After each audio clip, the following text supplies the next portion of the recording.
Thank you bafethu, welcome back to Nkuli Soccer. Abaphathi noma ngithi agency kaLuke Batman seyi-reactile-ke after i-verdict ethathwe Hilton Epstein bafowethu, lo othe ama-player ama-free agent. Nasi statement sabo abasikhiphile laphana. Bathi ezibona ama-representatives kaLuke Batman iSiyavuma Sports Group, but obviously-ke bajabule kakhulu laphana ukuthi i-arbitration ikhiphe i-award noma i-award iplayer labo ezukuthi liyi-free agent. Bathi since from day one bona bebasho ukuthi umthetho futhi umthetho uclear laphana bebakhuluma ne-kick off bafowethu. And bathi-ke they think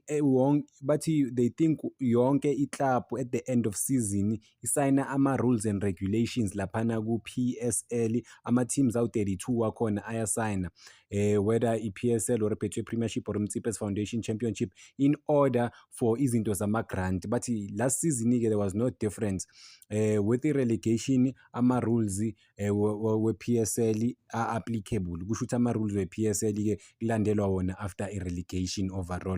But illegal team yabo has maintained from day one ukuthi umthetho, so yabo bathi bajabule kakhulu ukuthi finally umdlali uyakwazi ukumove on nge-career yakhe, bathi bamfisela okuhle kodwa laphana ku-Kaizer Chiefs overall. I mean, yazi bafowethu masibheka overall, yiyo le agency le bengingayazi nokuthi yiyo le yenze yonke lento le, iSiyavuma Sports Group. I think igama labo kumele liphakame ngempela because yibo abamake sure ukuthi umthetho waku-PSL uthini, and then basheshe yibo abathathe icala balibeka laphana kuphi ku-PSL DC, la i-DC khona ithe ama-free agents. But after ukuluza i-Cape Town Spurs bathe no, siyalithatha lecala silibeka kuSAFA because sithi thina akusiyi-free agent. But-ke bayasho ukuthi umthetho, so bona from day one bebalandela umthetho. 2 months manje bafethu iphelile abadlali abakadlali nokudlala laphana ku-Kaizer Chiefs, iy'mpilo zabo zimile nse. uLuke Batman bafethu belaphana namajita under 20 la bashawe khona eColombia laphana ku-FIFA World Cup ebamjwele laphana eChile. But-ke ba-expected ukuthi babuye ajoyine i-Kaizer Chiefs yet again, akwazi ukujima umdlali alungiseleleke ukuthi manje sekazodlala ama-competitive games bafowethu. So I mean, uLuke Batman i-camp yakhe njengoba i-reactile iyabonisa ukuthi it's very important sometimes ukuthi ama-player represent abantu abawu-understand-ayo umthetho, because sometimes ama-player angahlala ethimini agcine acindezeleka ngento engekho, kanti-ke if beba-represent abantu aba-right, abalandeli abazama-laws, ama-clause, ama-rules wonke nje waku-PSL, they could have easily left the club. And abanye sibona amanye ama-player laphana ku-Cape Town Spurs bafethu ahlala aya ku-third division ne-Spurs, kanti bekukhona already amanye ama-team abafunayo, bebangazi abadlali abaningi ukuthi bangahamba nje for free kanjalo, because they already attracted interest from other teams. Manje banika iphawu iSpurs ukuthi ba-release ngentando yabo. Sibone abanye bahamba ezama-free agent but abanye basagciniwe, so manje iSpurs kumele si-decide because lento le yenzani, ivule isikhala ukuthi wonke ama-player bafowethu laphana ku-Spurs afuna amanye ama-team angahamba manje, ama-team ayotomula nje ku-Spurs because iSpurs sesiyawazi umthetho. iSpurs siluze ama-case bafowethu, uVelebayi, uBatman, uLiam Ben, but namanje they're still fighting, they're still pushing. But-ke bathe manje because izolo bekakhuluma umphathi wakhona laphana athi hayi bayalivuma icala, ngeke baliphikise, but bazobheka ukuthi akukho yini okuncane abazokuthola nge-development, ngoba bona bebegula bathi bafuna 8 to 10, bathi ukudevelop iplayer kuthatha 8 million, then bathi bafuna boma 12 million or 10 million lapho nje imali bebayifuna.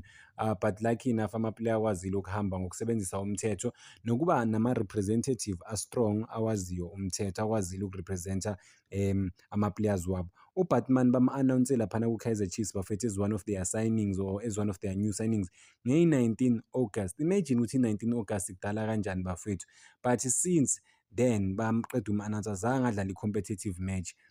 Since-ke legal challenges after ama-legal challenges ukuthi i-free agent status ngapha i-team yakhe Cape Town Spurs at the time beyithi bona bane-contract, and then iSpurs but besi-relegated to ABC Mtsipe League la kumele sifocus khona sekuyi-amateur team. So imithetho yaku-NSL bafowethu iyasho straight ukuthi ama-player once i-team yaba yi-amateur, ama-player ku-third tier of South African football, ama-player-ke noma kuthiwa ane-contract nawe, but-ke invalid leyo contract leyo because manje i-PSL i-third division ayikho governed by i-P_S_L. Ku-P_S_L ama-teams awu-32 nje kuphela. Bafisela inhlanhla oVelebayi.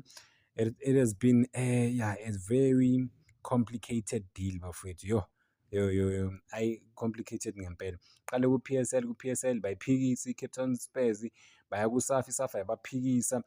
I-P_S_L by the way ngizwe abantu bathi khulunywa nge-clearance. I-P_S_L ine-right e-issuwe enike abadlali i-clearance ukuthi hambani niye kulama-team enifuna ukuya kuwo banirejiste. So abanandaba ne-Cape Town Spurs ukuthi igcine i-clearance kwasha kwacima, but i-P_S_L i-governing body yama-teams, angithi i-SAFA i-governing body yebhola lase-South Africa, especially kuma-international or kuma-national teams, and igavina every football yase-South Africa in terms of third division, i-provide ama-grant nezinye izinto.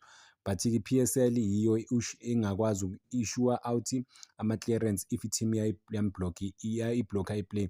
Same thing uLucas Ribeiro lento ayenze kuMamelodi Sundowns, ukuthi iMamelodi Sundowns bekazi ukuthi bengeke bamnike i-clearance lakhe, wayithatha indaba wayisa le ku-World Football Governing Body, kula bamnika khona bathini i-TRC, international i-ITRC or international transfer clearance, yes, bamnika yona leyo nto leyo. But ku-P_S_L uyithola kuphi?